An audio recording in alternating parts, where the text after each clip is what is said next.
Hello guys, magandang hapon. So andito kami sa farm namin.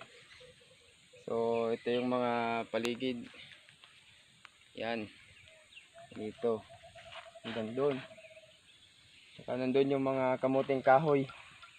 Pero may papakita ko sa inyo. Ito yung bahay namin dati na maliit, yung kubo ba. Pag nandito kami, dito kami nagpapahinga. So tara, samahan niyo ako sa loob. Papakita ko sa inyo kung gaano kaganda to. Tara.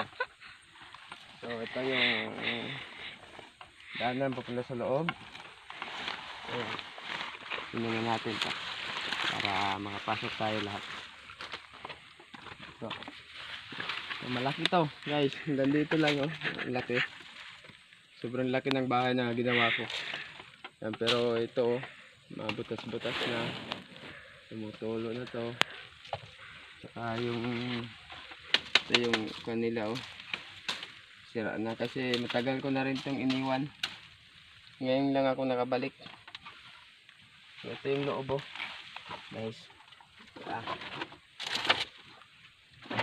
Ito yung loob.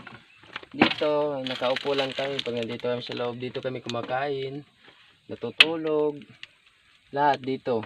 Saka ito yung bintana namin oh. Sobrang ganda. Yan yung bintana namin. Yan. So makikita mo yung paligid dyan oh. Yan oh. Sobrang ganda ng paligid. So punta tayo dun sa kitchen area. Ito yung kitchen area namin. Guys oh. Dito.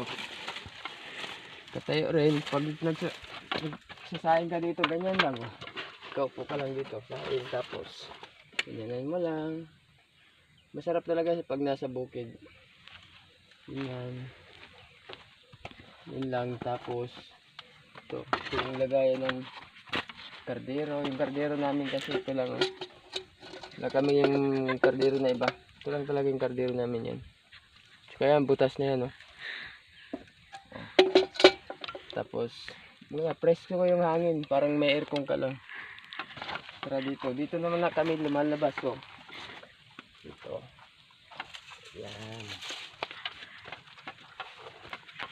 Oh. Dito tayo sa labas guys.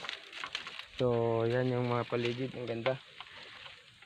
Tapos dito yung sagid namin oh.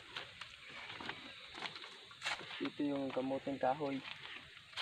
Yung mga kamuting kahoy.